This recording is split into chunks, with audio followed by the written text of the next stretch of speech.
Alright, I've actually been putting off making this video for a long while because I don't know, I've just been feeling lazy lately and I've been uploading like 2 weeks, but I'm finally back, even though not a lot of people would have missed me, 18 subscribers.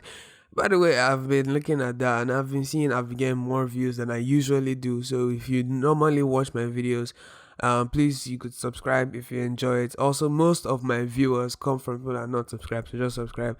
I don't like asking people to subscribe, but just subscribe if you enjoyed the video. I'm not going to pressure it on you. I don't think I'm going to mention that again, but just subscribe if you enjoyed the video.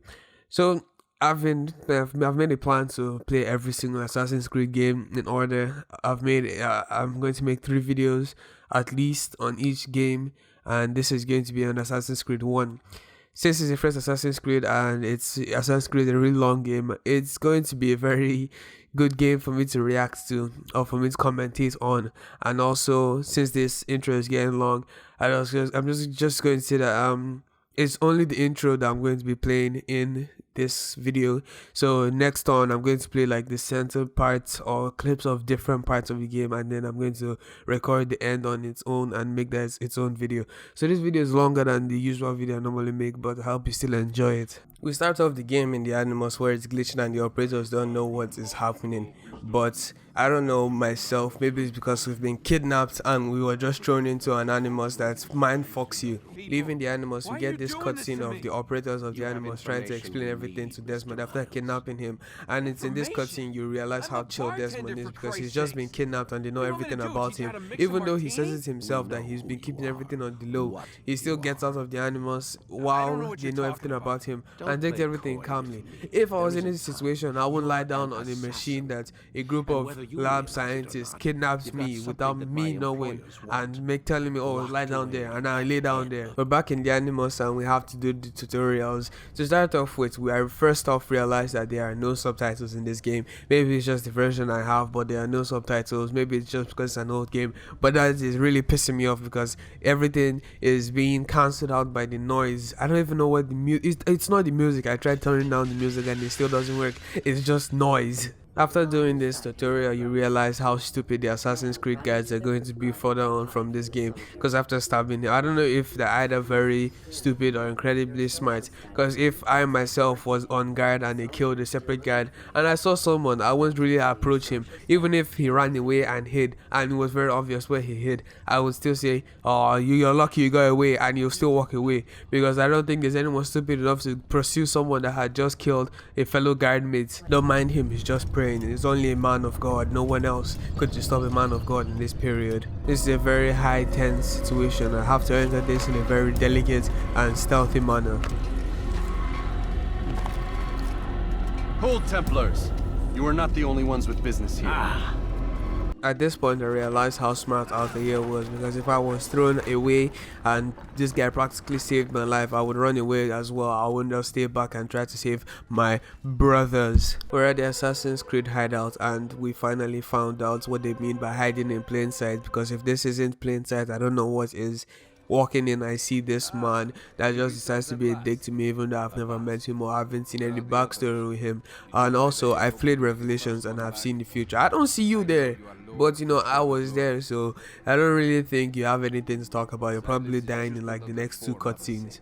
I had arrived to give my report of the mission we went to finish, but instead this snitch came along and started lying about what happened. Clearly everything that happened to me was worse than happened to you. What happened to you was nothing but a scratch, but what happened to me was my pride was damaged because I was already one of the top rated assassins. You were more of a side character and didn't even know who your brother was, and you decided to demote me. It's after this cutscene that you really see how much the assassins in Masyaf really depend on us, on Altair, because they only sent me to defend the castle and destroy the soldiers, and the other assassins will help. But after arriving there, you really see a lot of help the assassins were giving you. Clearly a lot of help is being given here.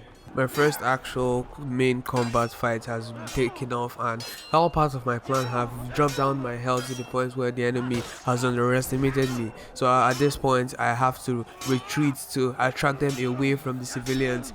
All part of my plan. After my plan had succeeded, I had gone up to this roof while still attracting the guards, all falling for my plan, to get some fresh air, because you can't fight in this sandy area without good ventilation going into you.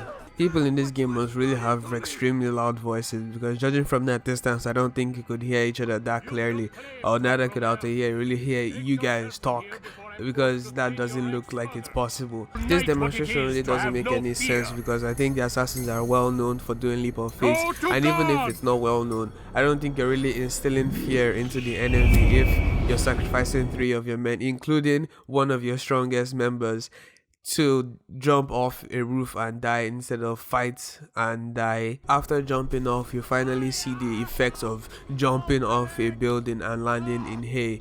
I think he missed the hay, but yeah, that should happen to everyone that tries to do this. After throwing logs at all these soldiers, you finally see the actual IQ or the survival instincts of all the guys that were brought to fight against an assassin, which is technically, I'll say, a mini war.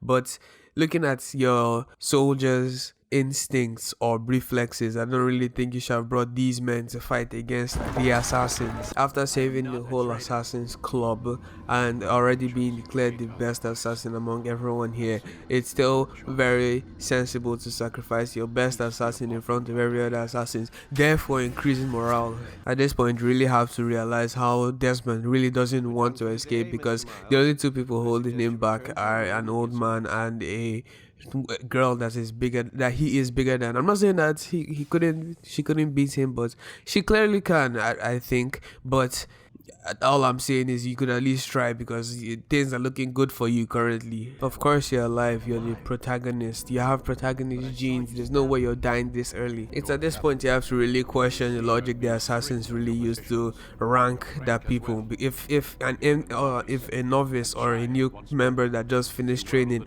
has finally been able to do field work, you shouldn't really send him out without any weapons, because I don't really think that's the smartest thing. And giving the strongest people the most weapons, I don't think that's smart. Send them out bare. What are they going to do? Strangle someone after doing an air assassination? When you see the other assassins using hidden blades and shit, they don't even give you a hidden blade.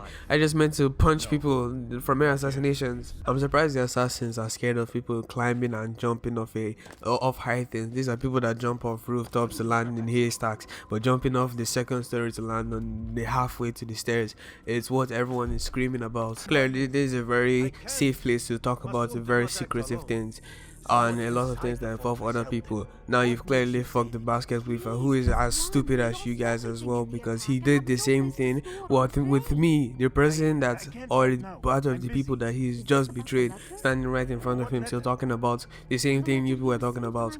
And that thing I pickpocketed off him that ends up going against this idiot. I think all these people working together are all idiots, because this guy finished talking smack about the assassins to walk into a dark corner with a dead end and stand still, like he waited for me to beat him up. Alright, I think that is where I'm going to stop it at this point. I'm going to make more videos, or at least 2 more videos on this game, because I'm really enjoying it so far. Even though I've just talked smack about the whole game, I think that that's more entertaining than me licking the game's ass. But it's still a very enjoyable game, and I would still want to play this game even though it's from 2017.